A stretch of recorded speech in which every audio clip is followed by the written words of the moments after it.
wange naye omukazi yangobawo dda.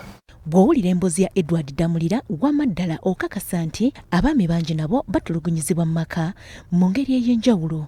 Damulira atottola obulumi bw'ayiseemu nga bumutuusibwako mukyala we Nora Nalubega era tumusanze ku luggi ewa kitaawe anti omukyala yamugoba dda mu maka n'ageddiza. Yatuuka n'atuuka n'okunkuba obukumbi engulu eyo mu nnimiro. Poliisi ziwaawo ne poliisi n'edduka ne babakwata n'agamba nti mbadde njagala na mwami wange ansonyiwe naye mbadde nsaba mpeka akatundu nze nkatunde ngende nawe nali muwadde waggulu awo wakati. Wabula Damulira agamba nti newankubadde bamaze emyaka 3 nga bagugulana ne mukyala we olw'ekibanja ate kati kisusse oluvannyuma lwa RDC w'Obukomansimbi Jane Francis Kagayi okwekubana ne mukyala we ne bamusiba era nga kati takyalina kintu n'ekimu kyakolera mu kibanja nga n'ewaka yagobwa. Nze musanze mu RDC ono Jane Francis Kagayi kubanga omukyala bw'abadde agendayo n'amunnyonnyola ensonga nga nnyungulira poliisi kunkwata. Taata wa Damulira eyamuwa ekibanja kino atubuulidde nti yakigula n'ekigendererwa ekyokulaba nga mutabani we afuna obulamu obulungi naye kati asobeddwa olwa mukamwana we abafuukidde akayinja mu ngatto.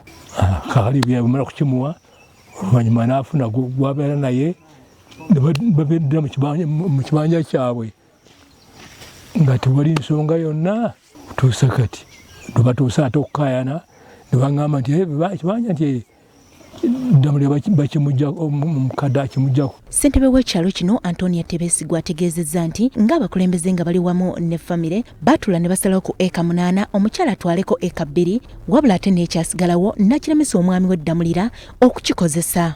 Chairman Katereka oluyajja ne tutuula mu nsonga ezo ne baganda b'omukyala baaliwo ne basalawo bagende bamukutulira ekitundu ne twambuka ne bamusalira ekitundu omukyala n'agamba ayagala okukakafu ku ttaka eryo lye bamuwadde bamukolereko endagaano. Kasozi Ali ng'ono mwana w'abafumbo bano ababiri agamba nti okuva obuto ng'alaba maama we ng'akyojjanya kitaawe era atulambuza n'ekibanja kye baagobamu kitaawe ekiriraanye n'ekyo ekya maama we nga kyo kirime. Ffe tumaze ebbanga egiwera emyaka 25 nga bwe yakyogera mu kkooti nga tetulinnya ku kibanja ekyo ng'era okugenda okulinnyako w'ebbanga mubbi nga tosobola kwegazaanyizaamu. Totemamu ttooke, totemamu kikajjo, tonogaamu mmwanyi ng'era olubeeramu bw'oti bakubira bukubiza endulu basirikale kujja kukukwata. Okufuna olunaku olulala okuntegeeza lwabula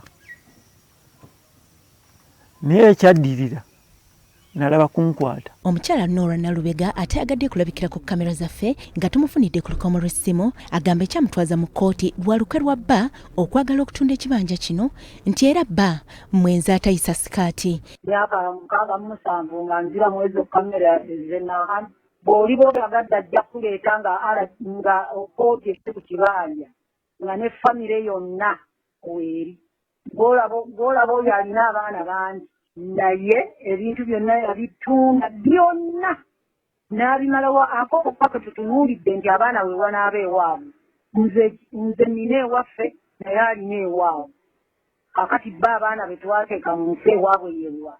RDC w'Obukomansimbi Jane Francis Kagayi ayogerwako okusiba Damulira abyegaanye wabula n'ategeeza nti ensonga z'abano ziri mu kkooti era nti mu kaseera kano Damulira takkirizibwa kutunda yadde okupangisa ku kibanja kino naye ng'okulima akkirizibwa. Court order esooka gye ndaba wano ya 2010 kiba kitegeeza emisango giruddewo. Court order ey'okubiri n'engirabanga ya nnaku z'omwezi 3 2020 kati eno ate yo nnungi eya 3 2022 nnungi kubanga omulamuzi yalaga nti omukyala yaddayo n'akola apiiru nti omwami Damulira yamenyawo ekiragiro kya kkooti kye yawa mu 2010. Sandra Nabaggala ne Yusufu Muwuluzi, BBS Terefayina. Eyo nga tuvuddeyo ab'ebyo